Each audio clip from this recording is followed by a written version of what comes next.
Hello students, स्वागत है आप सभी का आपके अपने यूट्यूब चैनल मैसेज में। तो स्टूडेंट्स, हमने क्लास 10th की जो मैथमेटिक्स है उसमें एक्सरसाइज 2 तक हम पढ़ चुके हैं।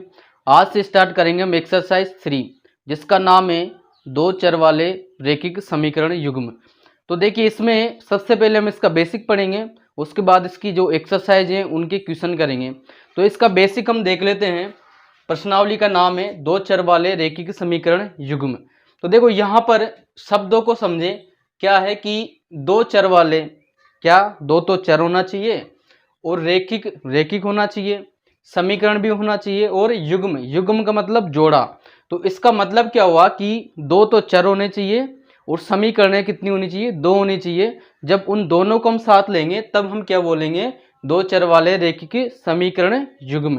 तो यहाँ पर देखते हैं हम रैखिक समीकरण। तो देखो, रैखिक समीकरण आप सब जानते हैं, कक्षा 9 में आप पढ़ चुके हैं। फिर भी यहाँ पर एक बार और देख लेते हैं।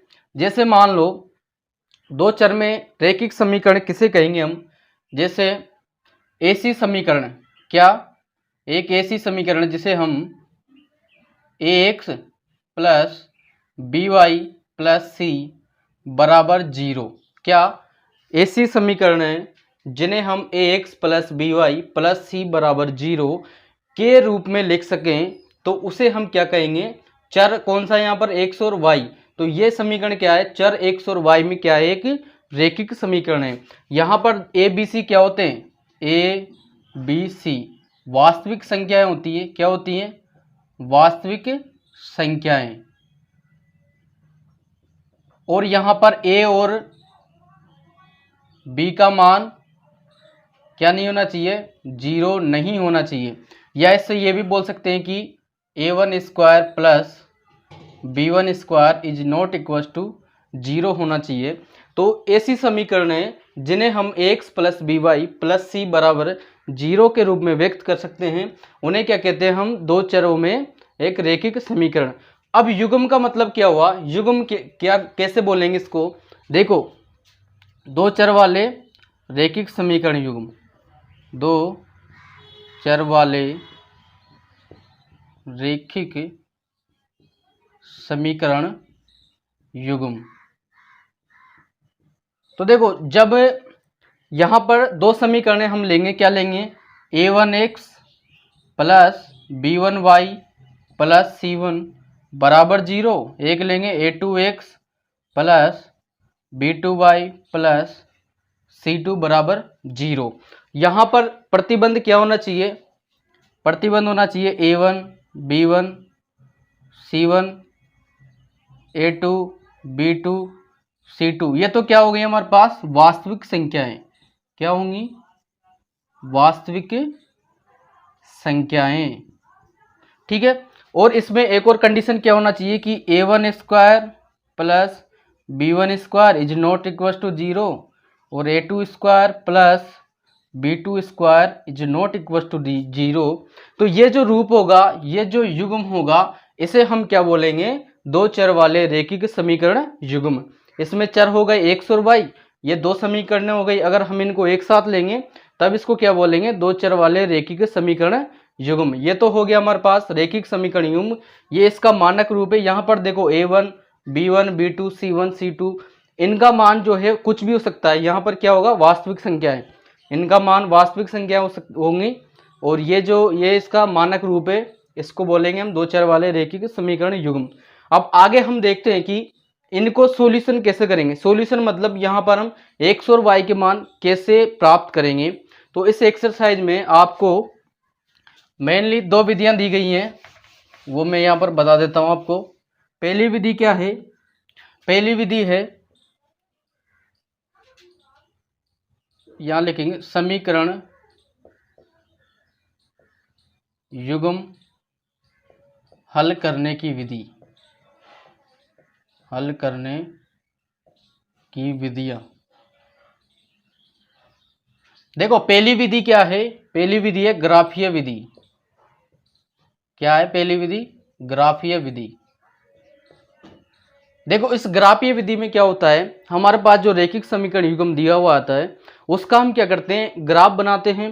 फिर ग्राफ में यहाँ पर देखो तीन कंडीशन बनेंगी हमारे पास। इसमें पहली कंडीशन क्या बनेगी कि यहाँ पर जो रेखाएं बनेंगी, दोनों समीकरण की अलग अलग रेखाएं बनेंगी, अगर रेखाएं एक दूसरे को प्रतिच्छेद करेंगी, प्रतिच्छेद मतलब इस तरीके से अगर काटती हुई निकलेंगी, तो जिस बिंदु पर ये दोनों रेखाएं काटेंगी वही इनका क्या होगा, हल बिंदु होगा, हल क्षेत्र होगा। तो यहाँ पर जो बिंदु प्राप्त होंगे वही इनके क्या होंगे, हल होंगे। तो यहाँ पर पहली कंडीशन क्या होगी कि जब दोनों रेखाएं परस्पर प्रतिच्छेद करें,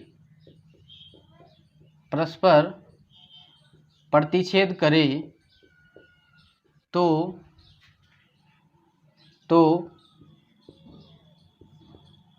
समीकरण युग्म का, देखो यहां पर कितने हल प्राप्त होंगे, केवल और केवल एक हल प्राप्त होगा। कौन सा, जहां पर दोनों रेखाएं क्या करेंगी, एक दूसरे को प्रतिच्छेद करेंगी। तो समीकरण का युग्म का केवल और केवल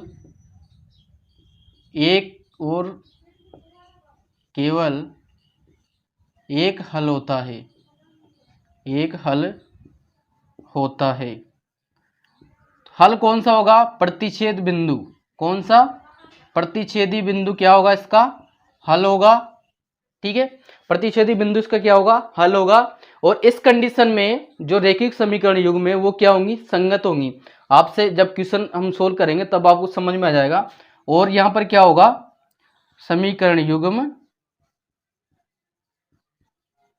संगत, या यूं बोल सकते हैं कि इसका हल क्या होगा, हल क्या होगा, संगत होगा। क्या होगा, हल संगत होगा। ठीक है, इसमें दूसरी कंडीशन क्या बनेगी, देखो पहली कंडीशन क्या बनेगी, प्रतिच्छेद करेंगी। और दूसरी कंडीशन क्या हो सकती है, जैसे ये रेखा है, ये पहले वाली समीकरण की रेखा बन गई, इसी के ऊपर से दूसरी रेखा भी निकल जाए, क्या हो, इसी के ऊपर से दूसरी समीकरण की रेखा भी निकल जाए, तब क्या होगा, तब हम इसको क्या बोलेंगे, रेखाएं संपाती हो। संपाती मतलब एक दूसरे के ऊपर। तो यहां पर हम क्या लिखेंगे, जब रेखाएं संपाती हो, जब रेखाएं संपाती हो, रेखाएं संपाती हो, देखो एक दूसरे के ऊपर निकल रही तो इसके हल कितने होंगे, बहुत सारे होंगे। जहां जहां ये एक दूसरे को टच करेंगी, एक दूसरे से ऊपर निकलेंगी, वो सारे इसके क्या होंगे, हल होंगे। तो यहां पर क्या लिखेंगे, जब रेखाएं संपाती हो तो हल कितने होंगे, अनंत होंगे, हल अनंत होंगे, हल कितने होंगे, अनंत होंगे। और इस कंडीशन में समीकरण का जो हल है वो क्या होगा, इसमें भी क्या होगा, संगत होगा, हल क्या होगा, संगत होगा। तीसरी कंडीशन क्या बनेगी, देखो पहली कंडीशन क्रॉस कर गई, दूसरी संपाती हो गई, तीसरी क्या होगी, जैसे मान लो ये पहली रेखा निकल गई और इसी के समांतर दूसरी रेखा निकले, क्या हो, ये पहले समीकरण की, ये दूसरे की, तब क्या होगा, देखो अब ये एक दूसरे को टच नहीं कर रही हैं, एक दूसरे को काट नहीं रही है, एक दूसरे से ऊपर नहीं निकल रही हैं, तो इसका मतलब क्या होगा, यहाँ पर कोई भी हल प्राप्त नहीं होगा। तो हम यहाँ पर क्या कहेंगे कि जब रेखाएं समांतर हो, क्या हो, समांतर हो, तो कोई हल नहीं होगा। क्या होगा, इस कंडीशन में कोई भी हल प्राप्त नहीं होगा और ये जो हल है वो क्या होगा, असंगत होगा। क्या होगा, असंगत होगा। तो ये कंडीशन तो हो गई किसमें, ग्राफीय विधि में। और अगली दूसरी विधि क्या है, इसको आप नोट कर लें,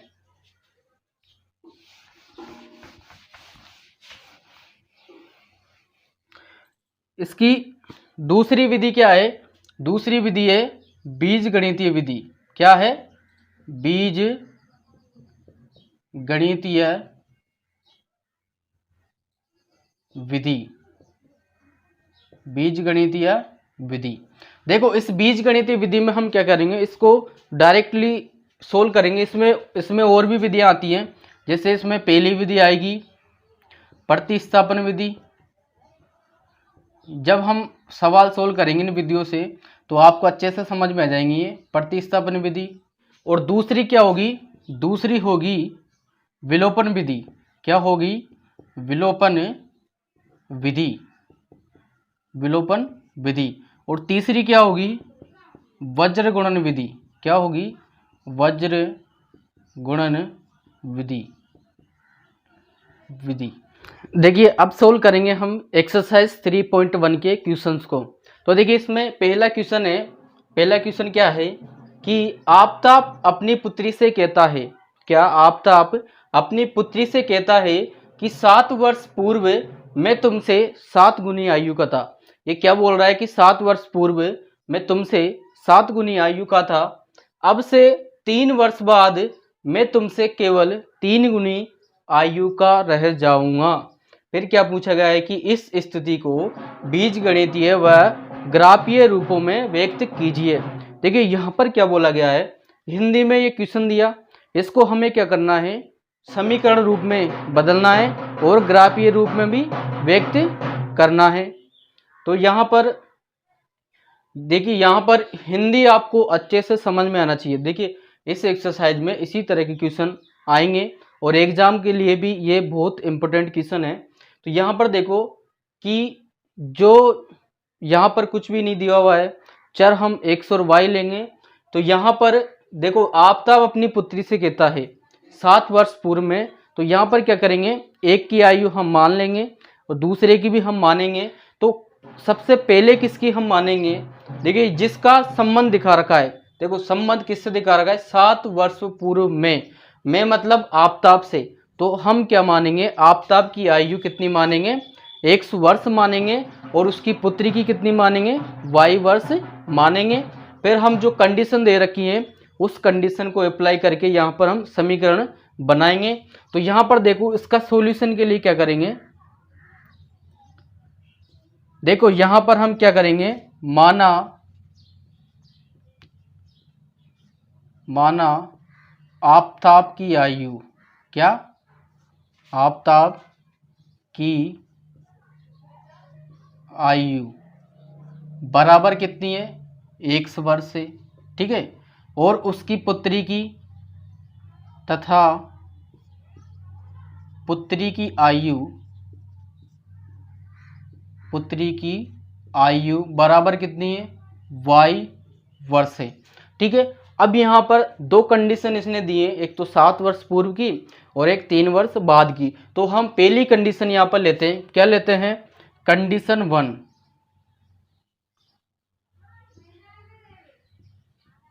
कंडीशन 1 यहाँ पर देखो प्रश्न से कंडीशन 1 हम देखेंगे कि 7 वर्ष पूर्व।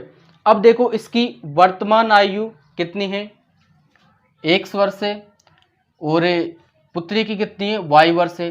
तो इसकी 7 वर्ष पूर्व आयु कितनी होगी, अरे भाई हम x में से क्या करेंगे, 7 को माइनस कर देंगे, वैसे ही इसमें से क्या करेंगे, माइनस कर देंगे। तो यहाँ पर क्या लिखेंगे, आफताब की, क्या लिखेंगे, 7 वर्ष पूर्व आफताब की आयु, क्या लिखेंगे, आयु बराबर क्या लिखेंगे, x माइनस 7, यही लिखेंगे। अरे भाई जैसे मान लो आप 20 साल के हो, 20 साल के हो और आपसे कोई कहे कि 7 वर्ष पूर्व आप कितने साल के थे, तो भाई 20 में से 7 ही तो माइनस करोगे, कितने साल के थे, 13 साल के। अब ये तो हम यहाँ बोल रहे हैं कि ये x वर्ष का है, तो 7 वर्ष पूर्व कितने वर्ष का है, x माइनस 7। तो ये इसी तरीके से हम लिखेंगे। पुत्री के लिए भी हम ऐसे लिखेंगे, क्या लिखेंगे, पुत्री के लिए 7 वर्ष पूर्व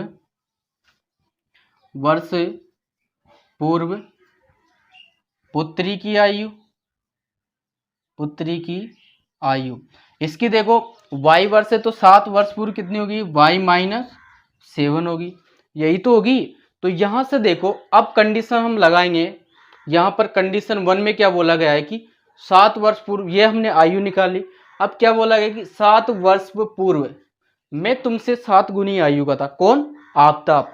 तो यहाँ पर क्या लिखेंगे हम, प्रश्नानुसार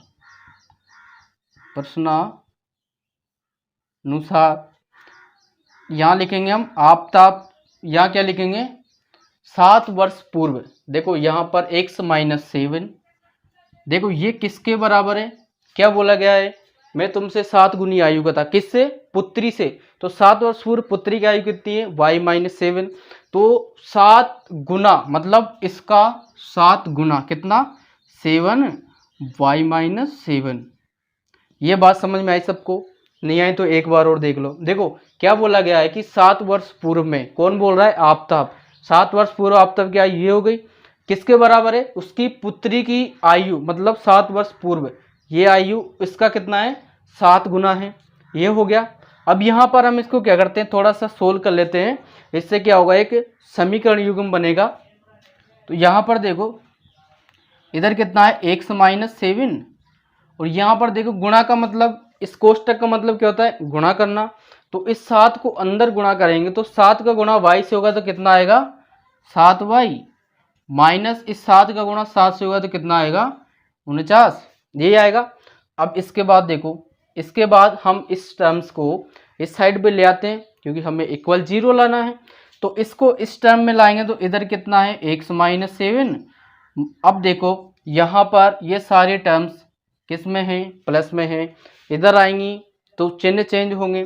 तो ये प्लस में है तो इधर आएगी तो माइनस में, क्या होगी माइनस का 7y, और ये माइनस 49 है तो इधर आएगी तो प्लस में, कितना होगा प्लस का 49 बराबर। अब इधर कुछ नहीं बचा मतलब 0 बचा, ठीक है। अब यहाँ से क्या लिखेंगे हम x, और यहाँ माइनस का 7y।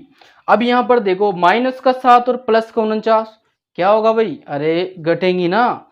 तो 49 में से क्या होगा 7 माइनस होगा तो कितना बचेगा प्लस का 42 बराबर 0, यही बचा। तो ये हमारा क्या हो गया, एक समीकरण 1 आ गई, ठीक है। तो इस रूप को हम क्या बोलते हैं, बीजगणितीय रूप बोलते हैं। ये तो हो गई हमारी इस पहली कंडीशन से ये वाली। अब दूसरी कंडीशन से हम लाएंगे तो इसको हम साइड में लिख लेते हैं। यहाँ पर क्या लिखेंगे x माइनस 7y प्लस 42 बराबर 0, ये हमारे पास पहली समीकरण आ चुकी है। अब हम दूसरी समीकरण ज्ञात करेंगे, इसको आप नोट कर लें या स्क्रीनशॉट ले लें।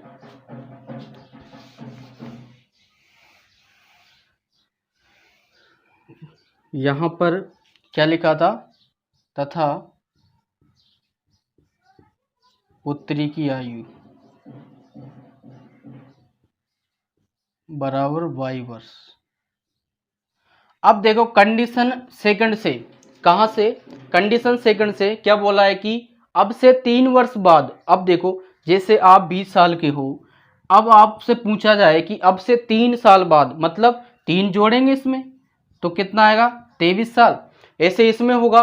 तो यहाँ पर हम क्या लिखेंगे x, तो 3 वर्ष बाद क्या लिखेंगे 3 वर्ष बाद आफताब की आयु, आफताब की आयु कितनी होगी x प्लस 3 वर्ष होगी, अरे यही तो होगी। वैसे पुत्री की आयु क्या होगी, तथा पुत्री की आयु 3 वर्ष बाद कितनी होगी y प्लस 3 वर्ष, यही तो होगी। ये तो हो गई ये। अब प्रश्नानुसार क्या है, प्रश्नानुसार यहां पर देखो प्रश्न में क्या बोला गया है कि अब से 3 वर्ष बाद मैं तुमसे केवल 3 गुनी आयु का रह जाऊंगा। तो यहां पर देखो आफताब की आयु कितनी है x प्लस 3, ये कितने के बराबर होगा, इसकी पुत्री की आयु के 3 गुना के बराबर। तो यहाँ पर कितने के बराबर, ये 3 लिख दिया और ये पुत्री की आयु से इस 3 को क्या कर दिया, गुणा कर दिया।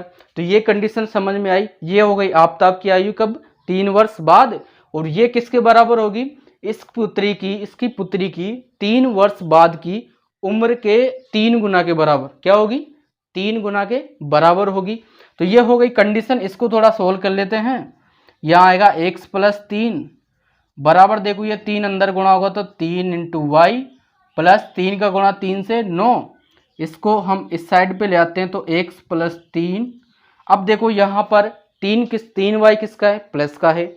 इस साइड आएगा तो माइनस का होगा, तो माइनस का 3y, ये प्लस का 9 इस साइड आएगा तो माइनस का 9, इधर कितना बचेगा, बराबर 0 बचेगा। ठीक है, अब यहाँ पर थोड़ा सा और सोल्व कर लेते हैं। देखो x और y कितना है, माइनस का 3y। यहाँ पर देखो माइनस का 9 और प्लस का 3, भाई बड़ी संख्या किसमें है, माइनस में है, तो चिन्ह किसका आएगा, माइनस का आएगा। अब 9 में से 3 जाएंगे तो कितने बचेंगे, 6, किसके बचेंगे, माइनस के, तो यहाँ कितना आएगा, माइनस का 6 बराबर 0। तो ये क्या हो गई, हमारे पास एक कंडीशन आ गई, कौन सी, समीकरण 2। तो इसके समीकरण युग्म क्या हो जाएंगे, पहला तो हो गया x माइनस 7y प्लस 42 बराबर 0, और दूसरा होगा x माइनस 3y माइनस 6 बराबर 0। ये इसके क्या हो गए, बीज गणितीय रूप हो चुके हैं। अब निकालेंगे हम ग्राफीय रूप, ये तो हो गए बीज गणितीय रूप, अब निकालेंगे ग्राफीय रूप। अब देखिए, अब इसका क्या करेंगे, हम ग्राफीय रूप ज्ञात करेंगे। तो देखिए ग्राफीय रूप के लिए क्या करते हैं हम, ये जो हमारे पास समीकरण आएंगे, इन दोनों समीकरणों से अलग अलग क्या निकालेंगे, x और y के क्या निकालेंगे, मान निकालेंगे। कम से कम हमें 2 या 3 मान तो हमें प्राप्त करने हैं, किसके लिए, ग्राफ बनाने के लिए। तो देखो यहाँ पर इससे देखते हैं हम, इससे कैसे निकालेंगे। यहाँ पर x और y के मान हम स्वेच्छा से रखते हैं, किससे, स्वेच्छा से रखेंगे, वो मान रखेंगे जो हमें मान निकालने में सरल हो। कैसे, देखो यहाँ पर हम ले लेते हैं, मान लो x बराबर, यहाँ से देखो x बराबर क्या प्राप्त होगा, देखो ये पूरी टर्म्स इस साइड भेजेंगे, तो x बराबर देखो यहाँ पर है माइनस का 7y, इस साइड जाएगा तो प्लस का 7y, और ये प्लस का है तो इस साइड जाएगा तो माइनस का 42, यही मिला। तो हमें क्या मिल गया, x बराबर 7y माइनस 42। तो अब देखो हम यहाँ पर y का मान अगर रखते हैं तो हमें किसका, x का मान प्राप्त होगा। तो y का मान हम हमारी स्वेच्छा से कुछ भी रख सकते हैं यहाँ पर, लेकिन वो मान रखें जिससे हमें सरल मान प्राप्त हो। तो यहाँ पर देखो एक बॉक्स बना लेते हैं हम इस तरीके से, ठीक है, यहाँ लिखेंगे हम x का मान और यहाँ पर y का मान। तो देखो हम रखेंगे y का मान। अब यहाँ पर देखो y बराबर हम इसमें y बराबर, यहाँ ले लो इसको, समीकरण नंबर 3, ये हो गई हमारे पास 2, और यहाँ ले ले क्या लिखेंगे हम, समीकरण 3 में y बराबर, देखो y बराबर, देखो अगर हम यहाँ पर 1 लेते हैं, मान लो हमने 0 ले लिया, तो x का मान कितना मिलेगा, माइनस का 42, जो कि बड़ी संख्या है, मतलब ग्राफ बनाने में हमें थोड़ी आसानी नहीं होगी। 1 लेंगे तब भी कितना आएगा, माइनस में। तो हम यहाँ पर अगर मान लो 6 लेते हैं, क्या y बराबर अगर हम 6 लेते हैं तो यहाँ पर कितना आएगा, देखो y बराबर अगर हम 6 रखते हैं, 6 रखने पर देखो यहाँ पर y बराबर 6 रखेंगे तो x बराबर कितना आएगा, देखो 7 इंटू वाई की जगह 6 और माइनस 42। तो यहाँ पर सोल्व करेंगे तो 7 इंटू 6 बराबर 42 और माइनस का 42। तो इससे x बराबर हमें कितना मिलेगा, 0 मिलेगा, यही मिला। तो हम यहाँ पर रखेंगे, देखो हमने कितना रखा, y बराबर 6 रखा, तो हमें x बराबर कितना मिला, 0 मिला, यही मिला। इसके बाद देखो अगर हम इसमें y बराबर मान लो 7 रखते हैं, क्या रखते हैं, y बराबर 7 रखते हैं, तो देखो क्या होगा, समीकरण 3 में y बराबर 7 रखने पर, देखो यहाँ पर 7 रखेंगे तो x बराबर कितना मिलेगा, 7 इंटू 7 माइनस 42। तो 7 इंटू 7 कितना होता है, 49 माइनस 42। तो यहाँ पर x बराबर देखो 42 में, सॉरी 49 में से 42 माइनस होंगे तो कितना बचेगा, 7, यही बचेगा। तो क्या लिखेंगे हम यहाँ पर, y बराबर 7 है तो x बराबर भी कितना है, 7 है, यही है भाई, y बराबर भी 7 है और x बराबर भी कितना है 7 है। ठीक है, और यहाँ पर देखो ये हमने हो गया, दो बिंदु हम निकाल चुके हैं। वैसे दो बिंदुओं से ये हमारा ग्राफ बन सकता है, लेकिन फिर भी अगर आप 3 निकालना चाहते हो तो 3 भी निकाल सकते हो, लेकिन हम ठीक है हम 2 ही रहने देते हैं। ठीक है, तो ये तो हो गया बिंदु किसके लिए, समीकरण 3 के लिए। अब निकालेंगे हम इसके लिए, तो यहाँ से समीकरण 2 के लिए कैसे निकालेंगे, देखो इसको भी हम x और y के रूप में कन्वर्ट कर लेते हैं। तो देखो यहाँ से हम इसको थोड़ा सा सोल्व करेंगे, किसके लिए, x के लिए। तो x बराबर यहाँ से देखो कितना आएगा, x बराबर यहाँ से ये सारी टर्म्स क्या होगी, इस दूसरी साइड पे जाएगी, तो दोनों टर्म्स माइनस में हैं तो उधर जाएंगी तो प्लस में हो जाएंगी। तो कितना आएगा 3y प्लस 6, यही आएगा। अब यहाँ से देखो हम y का मान पुट करेंगे तो हमें किसका मान मिलेगा, x का मान मिलेगा। तो यहाँ भी हम क्या करते हैं, इसको समीकरण नंबर 4 दे देते हैं और यहाँ पर टेबल बना लेते हैं। ये हो गए हमारे पास x और ये y। अब क्या करेंगे हम इसमें y बराबर, जैसे मान लो अगर हम 0 रखते हैं तो x बराबर हमें कितना मिलेगा, जाहिर सी बात है 6 मिलेगा। तो 6 हम बना लेंगे। तो यहाँ लिखते हैं हम समीकरण 4 में x बराबर कितना रखेंगे, 0 सॉरी y बराबर 0 रखने पर, y बराबर 0 रखने पर तो x बराबर हमें कितना मिलेगा, देखो 3 इंटू 0 प्लस 6। तो x बराबर देखो यहाँ ये 0 हो जाएगा और 0 में हम 6 ऐड करेंगे तो कितना आएगा, 6 ही मिलेगा। तो y बराबर 0 पर, देखो y बराबर 0 पर x बराबर कितना मिला, 6 मिला। वैसे अब देखो एक और मान कर लेते हैं हम, मान लो हम रखते हैं यहाँ पर 1 रखते हैं, कितना रखेंगे 1 रखते हैं, या माइनस का 1 रख लेते हैं कि समीकरण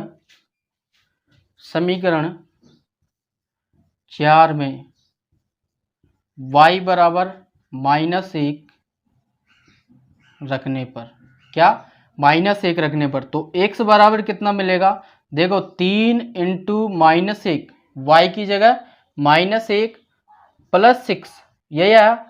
फिर x बराबर कितना आएगा, यहाँ से देखो ये गुणा होगा तो -3 प्लस का 6, तो x बराबर कितना मिलेगा हमें, यहाँ से देखो -3 और प्लस का 6 घटेगा तो 6 में से 3 जाएंगे तो कितना आएगा, बड़ी संख्या प्लस की तो चिन्ह भी प्लस का आएगा। तो कितना आया, x बराबर 3, कब, जब हमने y बराबर -1 रखा तो x बराबर कितना आया हमारे पास, 3 मिला।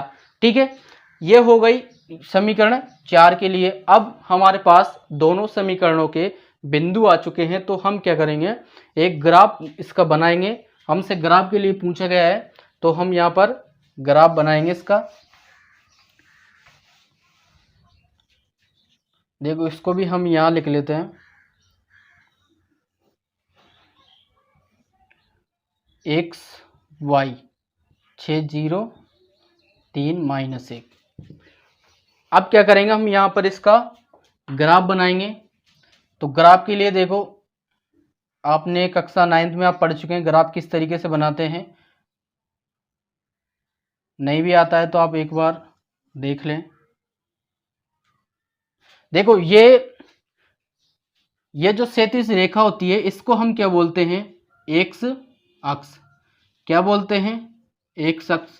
इस साइड पे हम प्लस का एक्स लिखते हैं, इस साइड पे हम माइनस का एक्स, और जो ऊर्ध्वाधर रेखा है इसको हम क्या बोलते हैं, वाई अक्ष। मतलब इस रेखा पर हम क्या करते हैं, वाई का मान रखते हैं, यहाँ पर प्लस का वाई और यहाँ पर माइनस का वाई, और जहाँ पर ये दोनों प्रतिच्छेद कर रही हैं तो इस बिंदु को हम क्या बोलते हैं, बिंदु केंद्र, इसको क्या बोलते हैं, केंद्र। जहाँ पर x और y का मान क्या होता है, 0 0 होता है, इसको हम केंद्र बोलते हैं। अब देखो हम क्या करेंगे, x और y के यहाँ पर मान रखेंगे। तो पहले हम इस ग्राफ को पूरा कर लेते हैं। देखो मान देखो, अधिकतम मान कहाँ तक है, 7 तक, और माइनस में 1 तक। तो देखो क्या होगा, अगर किसी को पता नहीं है तो ये भी देख लें, इसमें आता है प्लस प्लस वाली संख्या, इसमें आती है प्लस माइनस वाली संख्या है, सॉरी इसमें आती है माइनस प्लस वाली संख्याएं, और इसमें आती है माइनस माइनस वाली, और इसमें आती है प्लस माइनस वाली। ठीक है, ये प्रथम चतुर्थांश, ये द्वितीय, तृतीय और ये चतुर्थ चतुर्थांश। तो यहाँ पर देखो, अब हम यहाँ पर मान रखेंगे। देखो x का मान अधिकतम कहाँ तक है, 7 तक। तो हम क्या करेंगे, यहाँ पर इकाई लेते हुए 1 2 3 4 5 6, इसको थोड़ा सा और आगे बढ़ाते हैं, और ये 7। ऐसे ही हम y के लिए लेंगे 1 2 3 4 5 6 और ये 7।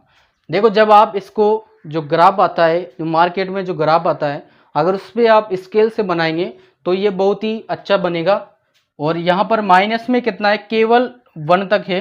तो यहाँ पर हम ले लेते हैं माइनस का 1, माइनस का 2, इधर भी माइनस का 1, माइनस का 2। ठीक है, यहाँ तक ही है। अब देखो हम क्या करेंगे, इसमें मान पुट करेंगे। तो यहाँ पर देखो, ये जो हमने मान लिया है, ये एक वर्ग बनता है इस तरीके से। तो इसको भी हमें लिखना पड़ता है। तो हम यहाँ पर क्या लिख देंगे, पैमाना। क्या लिखेंगे, पैमाना। यहाँ लिख देना एक्स अक्ष पर, एक्स अक्ष पर एक वर्ग बराबर क्या लिया हमने, 1 सेंटीमीटर, और वाई अक्ष पर एक वर्ग बराबर 1 सेंटीमीटर। ठीक है, ये पैमाना हमें लिखना पड़ता है। अब देखो मान, देखो पहले वाली में, देखो किस में, समीकरण 3 में। देखो यहाँ पर क्या आएगा, 0 और 6, मतलब x का मान 0। देखो x का मान 0 या y का मान 0 कहाँ होता है, मूल बिंदु पर, ये यहाँ पर होगा। और y बराबर कितना है, 6। देखो y का मान 6, प्लस का 6 कहाँ पर है, यहाँ पर। तो ये बिंदु कहाँ होगा, इस जगह पर, कौन सा, 0 6, यही होगा। इसके बाद देखो 7 और 7, मतलब x का भी 7 और y का भी 7। तो देखो y का 7 तो यहाँ पर है, और x का 7 कहाँ पर है, इस जगह पर है। तो देखो ये बिंदु जहां पर मिलेंगे, देखो ये बिंदु कहाँ पर मिलेंगे, इस तरीके से जब हम इनको मिलाएंगे, इस तरीके से ऐसे मिलेगा। अब जब हम ये बिंदु कहाँ पर मिलेगा, मैं इस जगह पर, कौन सा, 7 और 7। अब ये दोनों बिंदु हमने मिला दिए।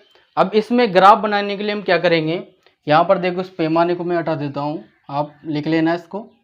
ठीक है, अब यहाँ से देखो इसको लाइन ड्रॉ करने के लिए हम क्या करेंगे, इस बिंदु को, इस लाइन को क्या करेंगे, मिलाएंगे इस बिंदु को इस बिंदु से। तो देखो यहाँ से हम लाइन ड्रॉ करेंगे इस तरीके से, इस तरीके से क्या करेंगे, ये लाइन ड्रॉ करेंगे। ठीक है, तो ये कौन सी समीकरण हो गई, यहाँ नाम दे देना आप, समीकरण नंबर 3। ठीक है, यही है। इसके बाद ये तो हो गई इसका। अब हम देखेंगे समीकरण 4 वाले का, इसका। तो देखो यहाँ से देखो y बराबर 0, देखो y बराबर 0 इस जगह पर होगा, और x बराबर 6, x बराबर 6 कहाँ होगा, यहाँ पर होगा। तो ये बिंदु हमें क्या मिलेगा, कहाँ मिलेगा, इस जगह पर, कौन सा, 6 और 0, 6 0 यहाँ मिलेगा। इसके बाद देखो 3 प्लस, मतलब प्लस का 3 ये यहाँ पर, और माइनस का 1, y का -1 यहाँ पर है। तो ये बिंदु कहाँ मिलेगा, इस जगह पर। तो इस बिंदु को कैसे मिलाएंगे हम, इसको आगे बढ़ाएंगे और इसको भी नीचे आगे बढ़ाएंगे। तो ये बिंदु हमें इस जगह पर मिलेगा, क्या नाम है इसका, 3 -1, यही है। अब यहाँ पर लाइन ड्रॉ कैसे करेंगे, इस बिंदु को मिलाएंगे और इस बिंदु को मिलाएंगे इस तरीके से, इस बिंदु को,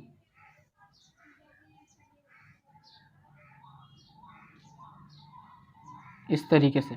तो ये बनेगा हमारे पास समीकरण 4। तो ये क्या हो गया हमारे पास, ये हो गया हमारे पास ग्राफ। जब आप इसको जो मार्केट में ग्राफ आता है उस पर बनाएंगे तो और सुंदर बनेगा। तो ये हो गया हमारे पास, ये तो बीजगणितीय रूप हो गया, और ये क्या हो गया, इसका ग्राफीय निरूपण। तो इस तरीके से हम इस क्वेश्चन को सोल्व करेंगे। ये हो गया हमारे पास क्वेश्चन नंबर 1। अब करेंगे हम इसका क्वेश्चन नंबर 2। अब देखिए, अब चलते हैं इसके क्वेश्चन नंबर 2 की तरफ। तो देखिए प्रश्नावली 3.1 का क्वेश्चन नंबर 2 है कि क्रिकेट टीम के एक कोच ने 3900 रुपये में 3 बल्ले तथा 6 गेंदें खरीदी। क्या बोला है कि क्रिकेट टीम के एक कोच ने 3900 रुपये में 3 बल्ले तथा 6 गेंदें खरीदी। बाद में उसने एक और बल्ला तथा उसी प्रकार की 2 गेंदें 1300 रुपये में खरीदी।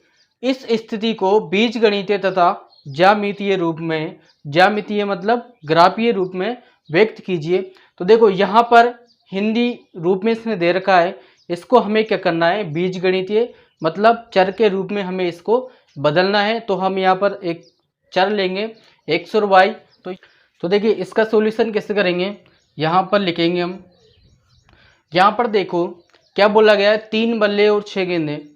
तो गेंद और बल्ले यहाँ पर बोले गए हैं, तो हम क्या करेंगे, यहाँ पर बल्ले और गेंद का क्या करेंगे, मूल्य मानेंगे। तो हम यहाँ पर क्या मानेंगे, माना एक बल्ले का मूल्य कितना है, x रुपये है, ठीक है। वैसे ही तथा एक गेंद का मूल्य, किसका, एक गेंद का मूल्य कितना है, y रुपये। अब देखो ये हमने मान लिया। अब हम प्रश्नानुसार क्या करेंगे कि प्रश्न में जो स्थितियां दी गई है उनको हम यहाँ मानेंगे। तो क्या लिखेंगे, प्रश्नानुसार। देखिए स्थिति 1 में क्या लिखेंगे, स्थिति 1। देखो स्थिति 1 क्या है कि 3 बल्ले तथा 6 गेंदें कितने रुपए में खरीदी, 3900 रुपये में।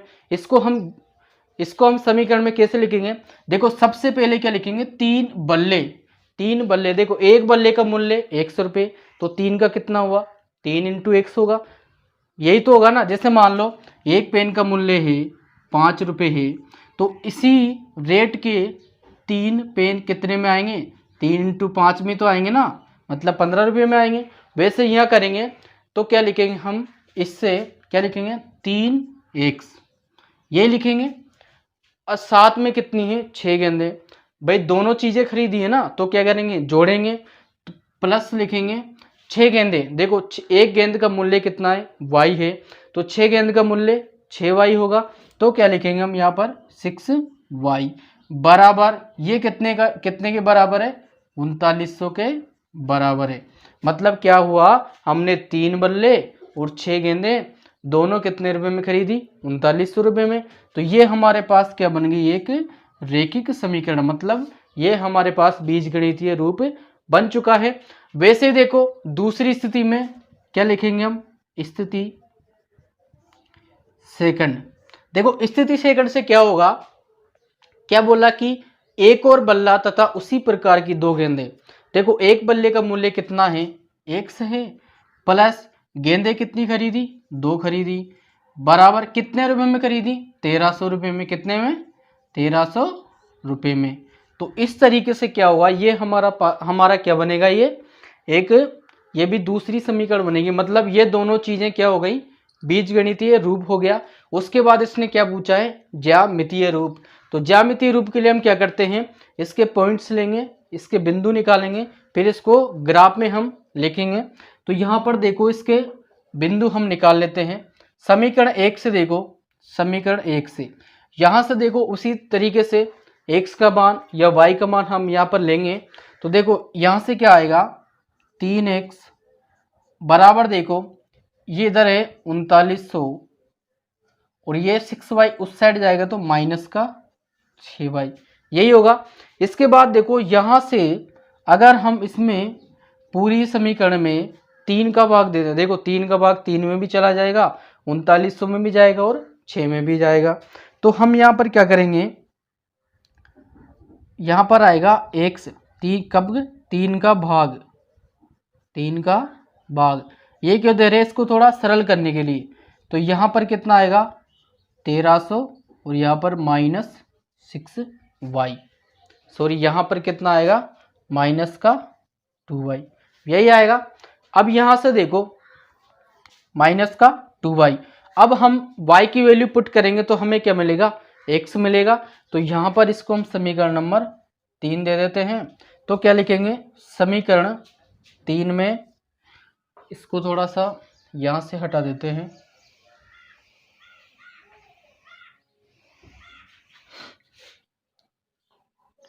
देखो दूसरी समीकरण में क्या मिली थी हमें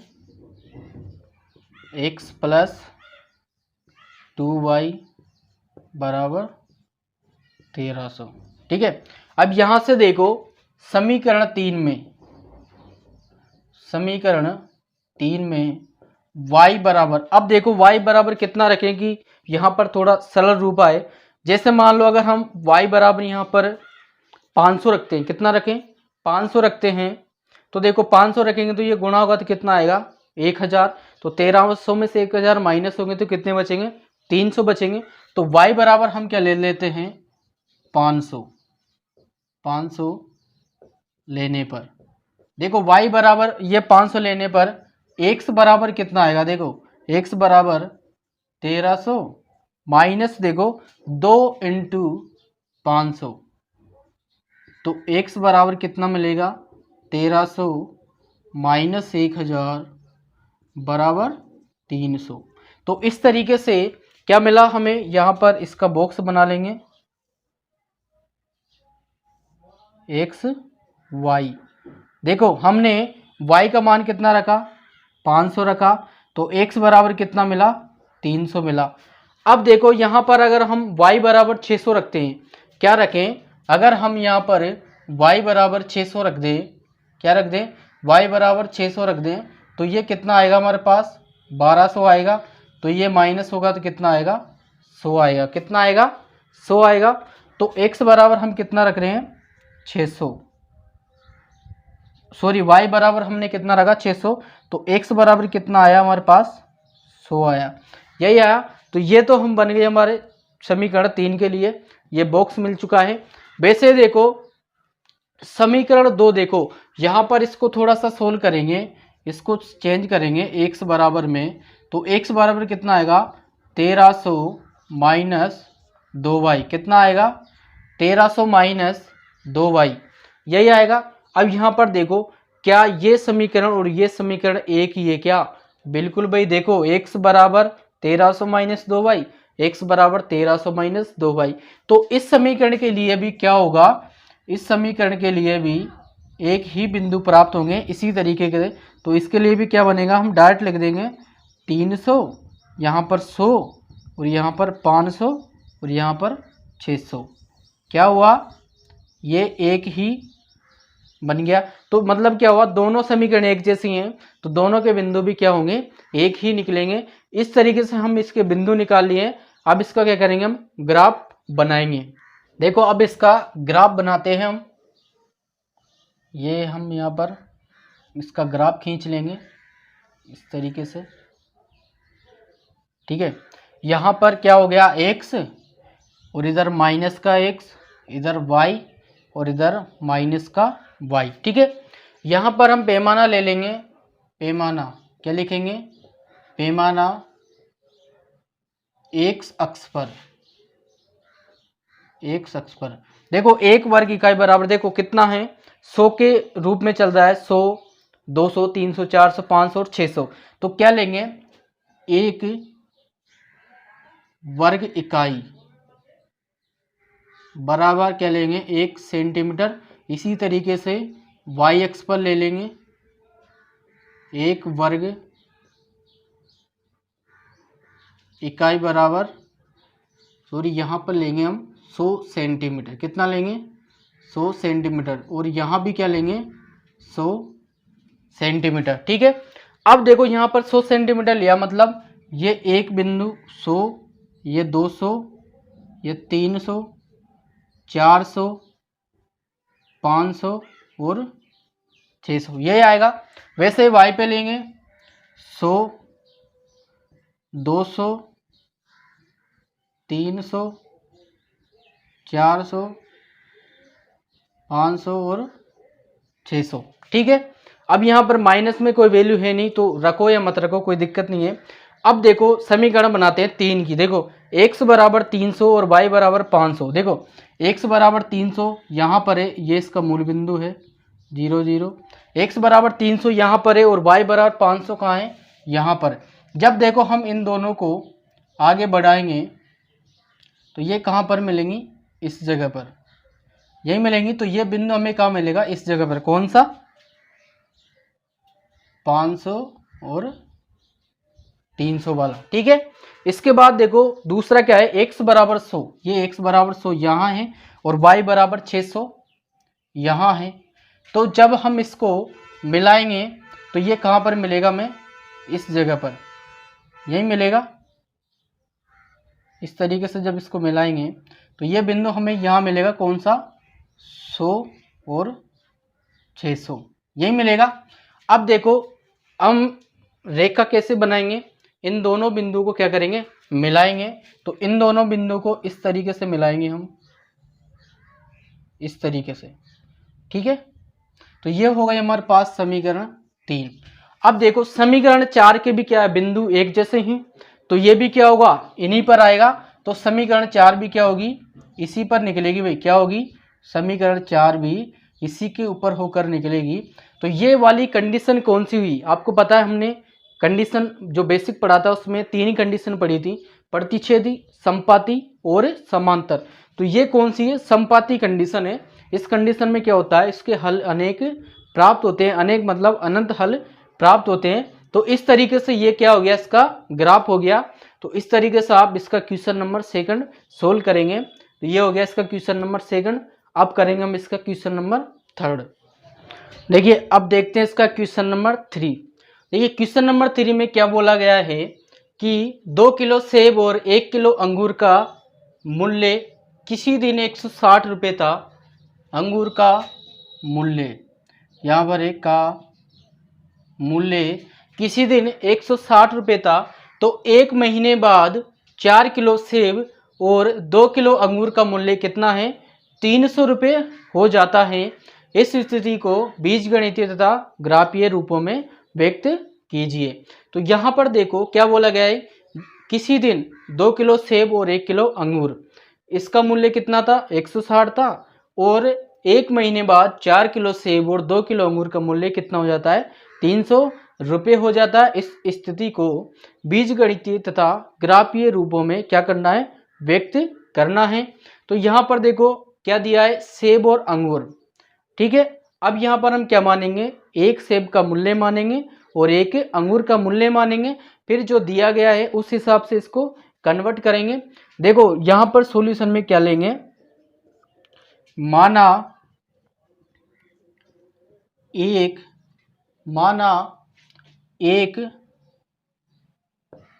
सेब का मूल्य, क्या, एक सेब का मूल्य कितना है, 1 रुपये है, तथा 1 किलो सेब का तथा 1 किलोग्राम अंगूर का मूल्य ये कितना है, y रुपये है। ठीक है, हमने क्या मान लिया कि 1 किलो सेब का मूल्य 100 रुपये मान लिया तथा 1 किलो अंगूर का मूल्य कितना मान लिया, y रुपये मान लिया। तो अब यहाँ पर क्या करेंगे, प्रश्नानुसार या लिखेंगे कंडीशन स्थिति 1। क्या लिखेंगे, स्थिति 1, इसमें लिखेंगे प्रश्नानुसार। तो यहाँ पर क्या लिखेंगे, पहली कंडीशन क्या है, 2 किलो सेब, क्या है, 2 किलो सेब और 1 किलो अंगूर। तो देखो यहाँ पर क्या लिखेंगे हम, 1 किलोग्राम सेब का मूल्य कितना है, 100 रुपये है। तो 2 किलोग्राम का कितना होगा, 2x होगा, प्लस 1 किलोग्राम अंगूर का मूल्य कितना है, y है। तो यहाँ क्या लिखेंगे, y बराबर कितने के बराबर है, 160 के बराबर है। तो ये क्या हो जाएगा हमारे पास, समीकरण 1। तो ये क्या बन गई हमारे पास, बीजगणितीय रूप बन चुका है। और स्थिति सेकंड में देखो, स्थिति सेकंड में क्या है कि 4 किलो सेब मतलब 4x प्लस 2 किलो अंगूर मतलब 2y बराबर कितना है 300 रुपये है। ये हो गई हमारे पास समीकरण नंबर 2। तो ये हो गया हमारे पास बीज गणितीय रूप, ये वाला और ये वाला। ये तो हो गया बीज गणितीय रूप। अब दूसरा क्या पूछा है, ग्राफीय रूप या ज्यामितीय रूप। तो यहाँ पर इसका ग्राफीय रूप के लिए क्या करेंगे, इससे और इससे क्या करेंगे, हम बिंदु निकालेंगे। तो समीकरण 1 से देखो, समीकरण 1 को हम थोड़ा कन्वर्ट कर लेते हैं किस रूप में। यहाँ से देखो 2x से तो y के रूप में करेंगे। y बराबर देखो 160, ये टर्म्स इस साइड जाएगी, माइनस प्लस में है तो इस साइड जाएगी तो माइनस का 2x। ठीक है। अब यहाँ पर देखो क्या रखना चाहिए, देखो यहाँ पर कितना आया 2x। अब x की जगह क्या रखें जिससे y का मान हमें मिनिमम मतलब सरलतम रूप मिले।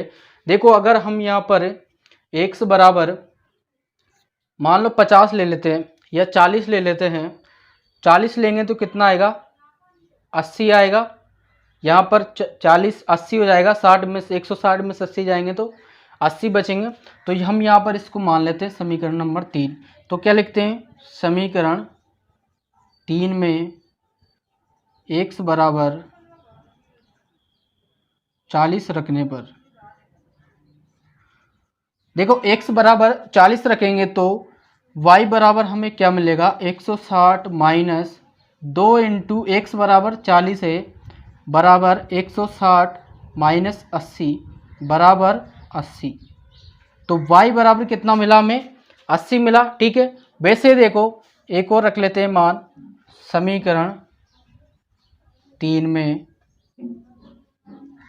x बराबर देखो अगर हम 50 रखते हैं, कितना 50 रखने पर, x बराबर 50 रखने पर देखो y बराबर कितना आएगा, y बराबर यहाँ से देखो 160 माइनस 2 इंटू 50 यही होगा।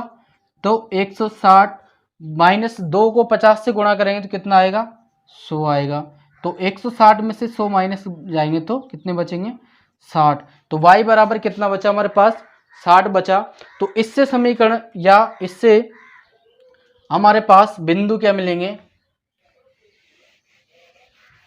देखो इस क्वेश्चन को हटा देता हूं मैं।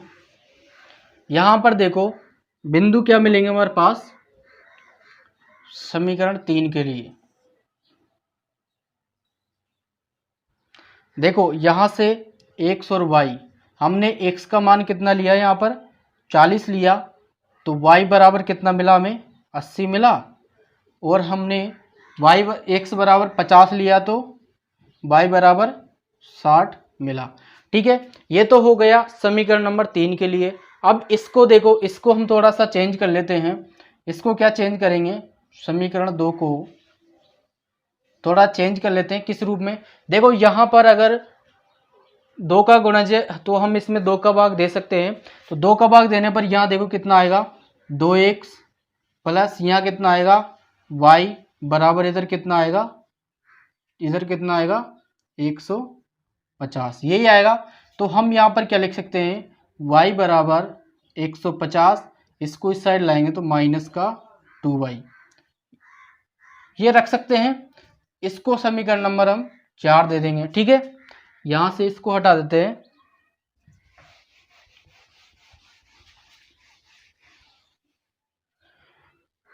समीकरण नंबर 4। अब देखो यहां पर हम मान रखेंगे समीकरण 4 में किसका रखेंगे, देखो x का रखेंगे। अब देखो x बराबर क्या रखना चाहिए हमें, देखो x बराबर अगर हम यहां पर 50 रख देते हैं, कितना रखें 50 रखें या 40 रखें। देखो 50 रखेंगे तो कितना आएगा x बराबर 50 रखने पर, देखो x बराबर 50 रखेंगे तो y बराबर कितना आएगा 150 माइनस 2 इंटू 50 कितना होगा 150 माइनस गुणा करेंगे तो 100 कितना बचेगा 50 कितना आया। तो x बराबर, तो इसका ग्राफ, इसका टेबल क्या बनेगा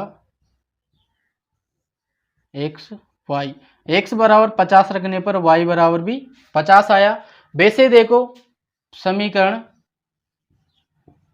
4 में x बराबर देखो कितना रखें, अगर हम 60 रख देते हैं, कितना 60 रखने पर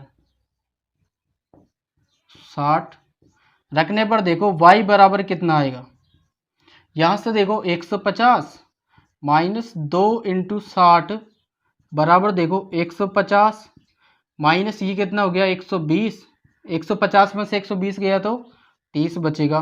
तो y बराबर कितना आया 30। कब आया, जब x बराबर 60 रखा तो y बराबर कितना आया 30 आया। तो इस तरीके से हमारे पास दोनों बिंदु मिल चुके हैं, ये समीकरण 3 के लिए और ये समीकरण 4 के लिए। ठीक है, अब देखो अब इसका हम क्या करेंगे, ग्राफ बनाएंगे।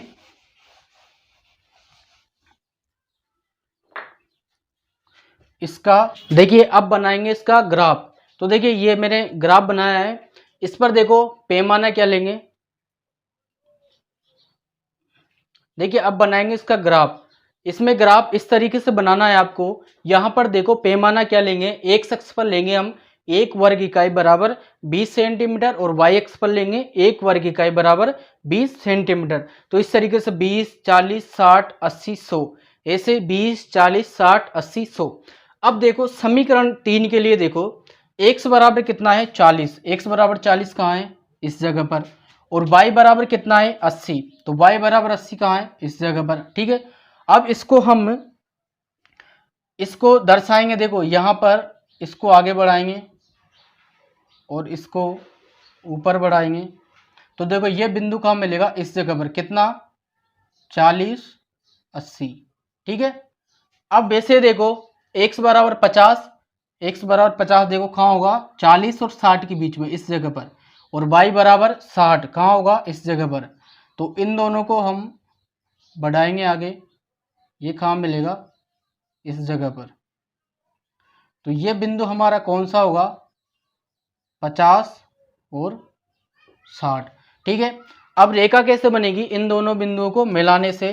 देखो इन दोनों बिंदुओं को अगर हम मिलाएंगे तो ये हमारी क्या मिलेगी, एक रेखा मिलेगी किसके लिए, समीकरण नंबर 3 के लिए। ठीक है,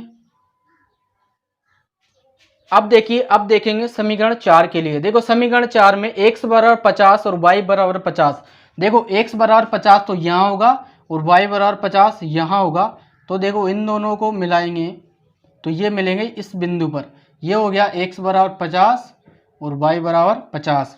दूसरा क्या है, x बराबर 60 कहाँ है इस जगह पर, और y बराबर 30 कहाँ पर है इस जगह पर। तो इन दोनों बिंदुओं को अगर हम मिलाते हैं इस तरीके से तो ये मिलेंगे यहाँ पर। ठीक है, ये हो गया x बराबर 60 और y बराबर 30। जब हम इसको मिलाएंगे इस तरीके से,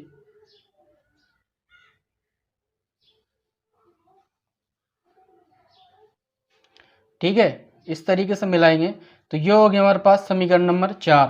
देखो जब इसको स्केल से आप बनाओगे तो परफेक्टली बनेगा ये। यहाँ पर देखो इसका मतलब क्या हुआ, ये दोनों रेखाएं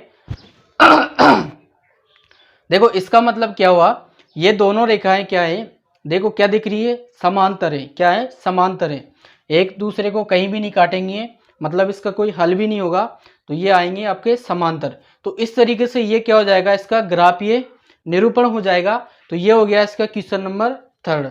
देखिए यहाँ पर एक्सरसाइज 3.1 में 3 ही क्वेश्चन है, ये हम तीनों क्वेश्चन सोल्व कर चुके हैं और मैं समझता हूँ आपको ये समझ में भी आया होगा। क्लियर।